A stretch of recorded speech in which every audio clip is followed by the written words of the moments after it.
When I first arrived here, Sublette chairlift was one of the more modern chairs we had. It was built in 1987. The lift is in such a cool place geographically on the mountain.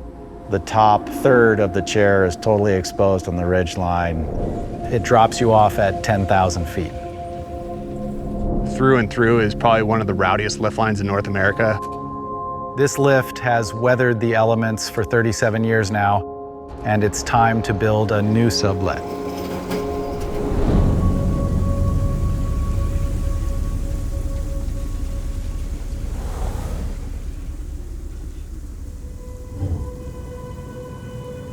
First step in the process for building a new lift is getting rid of an entire season's worth of snow so we could get access to the lift.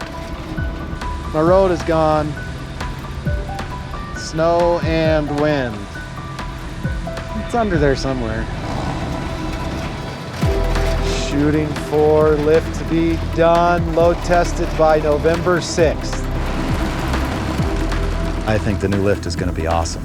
That was my baby for 17 years as a lift op supervisor, and now I get to build a new one. Yeah, if you guys stop those just a little further uphill, I'll have a really good sight line for you. Lift secured. Upgrading our oldest chair on the hill to a high-speed quad is a massive upgrade. A lot of thought and effort was put into the new design. It's a 6-pack drive and terminal, but only 4-pack chairs to help with the high winds, to help with the unique location. The old chairs were pretty light and would swing in the wind, so the new ones will be double the weight. Here we are, top of existing Sublette lift. New elevation will be 30 feet down, which will help tuck it behind the group of trees. Every lifty that's ever run the chair in the wind will be very excited. I was a Sublette lifty 1995, 96, and 96, 97. From 2008 until 2010. 04, 05. In 2011 to 2013. It's a pretty sporty place to be a lifty. You get the full gamut of Mother Nature. I'm pretty sure it was the spring of 1997. It was a big avalanche cycle at the time. The top of the Sublette chairlift is just below a really steep pitch. There was a natural avalanche at night. When we got up to the top, the world you knew before was gone. Kind of a battle zone out here. You could see the tops of the bull wheel sticking up. You could see 1 or 2 chairs that had been pushed to the side. Well, we knew as lift operators, we weren't going to be skiing that day. We were going to be doing a lot of shoveling. It took 2 days to get that cleared up. Our prevailing wind patterns in Jackson, they come out of the south, southwest, straight across the Sublette lift chair line. A lot of time spent watching the wind gauges go back and forth, watching chairs swing. It was 3 gusts over 45 miles an hour. We shut down the lift. Us being lifties, we were comfortable with being uncomfortable on that lift. You get the classic Sublette salute. I'm going to level 3, wind hold, go ahead and spin me a last chair. There's this one day when this massive storm amplified very quickly. Last chair, 33. So EJ and I took the last chair up to close out the lift. We got 10 chairs to go. I gotta go. The winds were so high that the anemometer was maxed out. This nuts. Because of the unloading procedures, you have to pause between wind gusts. EJ and I sat on that chair for a very, very long time through some of the craziest wind I've ever experienced in my life.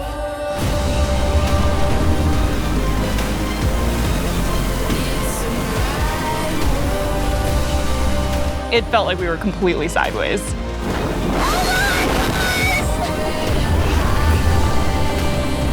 My board was getting ripped off of my feet. It was pretty Western out there. So while having like these mega storms isn't that common, the way that the wind comes over the mountains, you're just getting like free refills all the time. It's just this beautiful amalgam of everything coming together to make Sublette so brutal and beautiful at the same time. One of the reasons EJ and I rode up that last chair was so we could get one final powder run. and it was awesome. It's a mad world.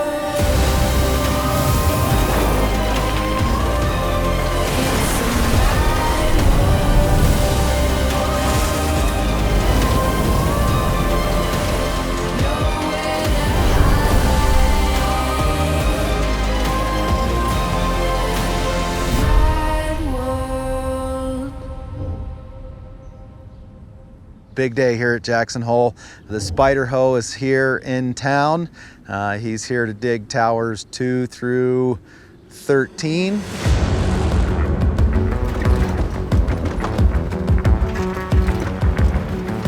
These are nimble little machines designed specifically for mountain work, limited disturbance, and they kind of tiptoe around the rocks and the trees to get into places that regular tracked equipment just can't get into.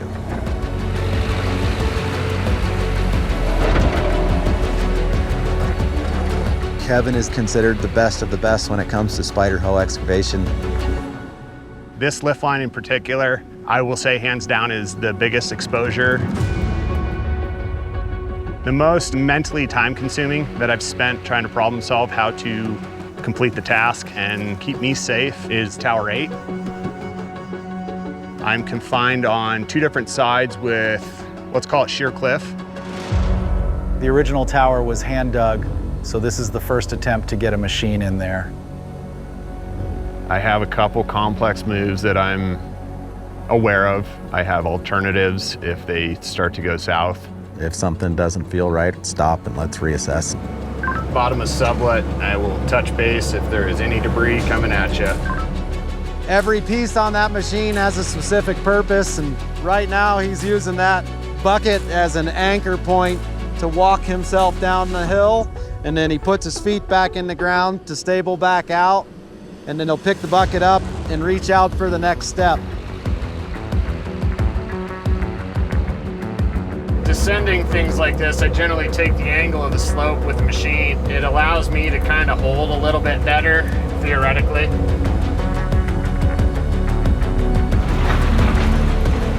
Whoa, we are on a rock. I don't necessarily always like doing these lateral transitions like this, but I'm really trying not to wheel sideways at all because I have 13 feet of real estate before that drop.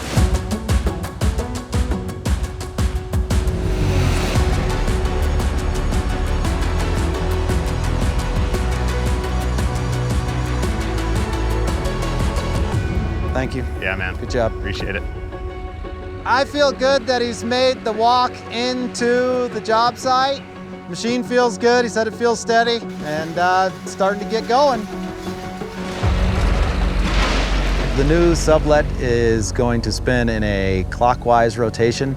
It'll be a little different for skiers that are used to the old Sublette lift. You're going to be tucked over a little closer to the hillside and a little closer to the show.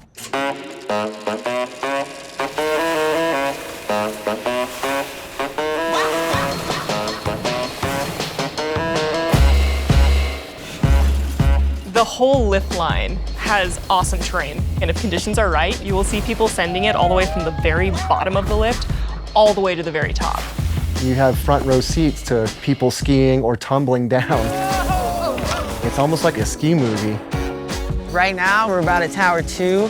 The area underneath us is called Shin Bang Alley. Here we go. Daydream, nightmare. You feel like you can just touch people right there, high five.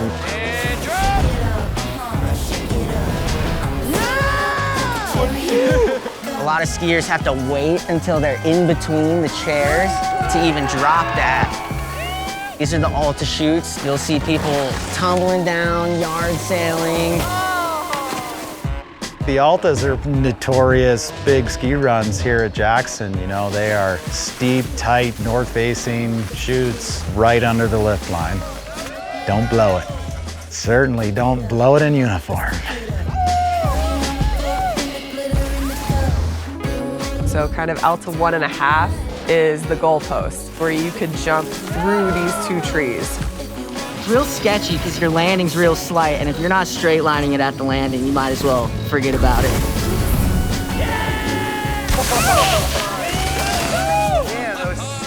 And then before you know it, it goes straight up.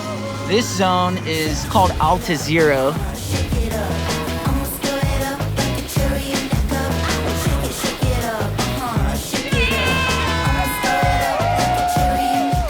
Alta Zero is technically a permanently closed area. The mid-90s, when we had these big storms, they started to open Alta Zero. I mean, it was getting poached a lot anyway, and if there's a lot of snow, it might as well be open. If you're around and Alta Zero is open, it means we're having a great snow year. And as you get higher and higher, you can start to see people sending it off of Cody in the distance. People skiing central, people base jumping. It's nonstop entertainment. It was really cool to watch just these little Etch-a-Sketch lines going down.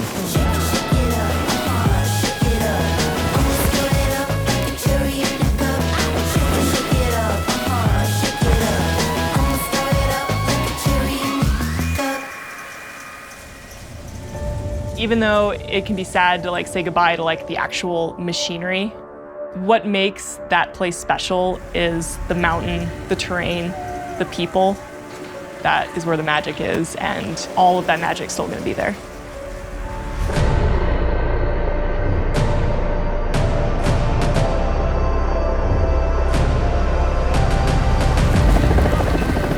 Really busy here at the Sublette lift build. Flew towers and cross arms and ship members in one day.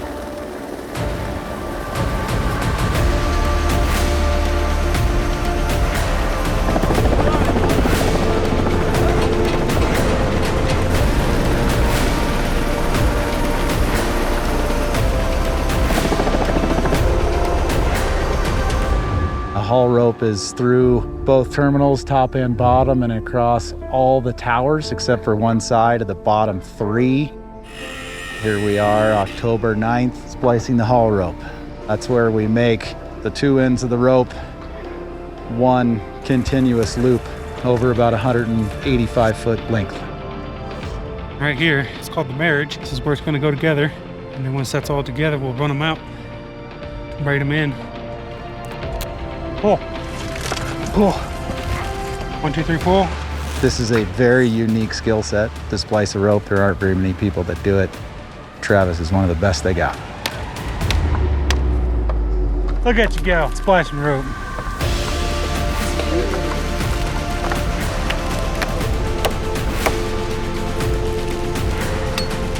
So after we finish the splice, haul rope will go back up on the towers. Once I'm down.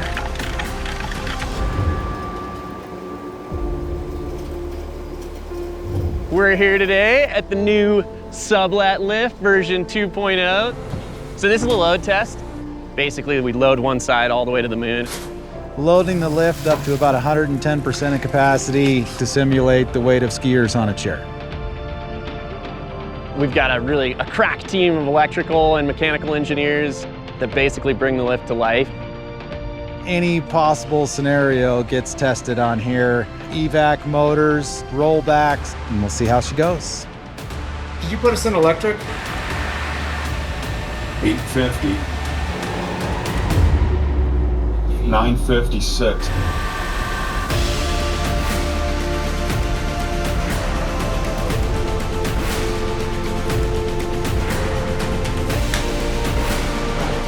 We have our main 900 horsepower electric drive motor, which is backed up, if needed, by diesel power. In worst case scenario, one diesel drive motor drives the hydraulic ring and pinion gear to get people off the chair.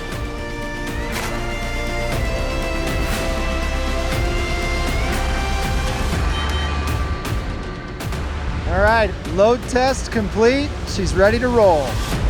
You got enough clothes for a ride? Better hop on.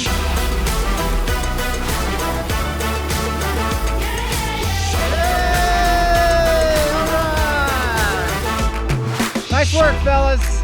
That's a beautiful machine. Can't tell you how proud everyone is of this project. You know, all the guys that just really put their heart and soul into building this. Good job, boys. The Sublette chair is the place to be. You can see all your friends, you can ski some pout. It's just a special place on planet Earth.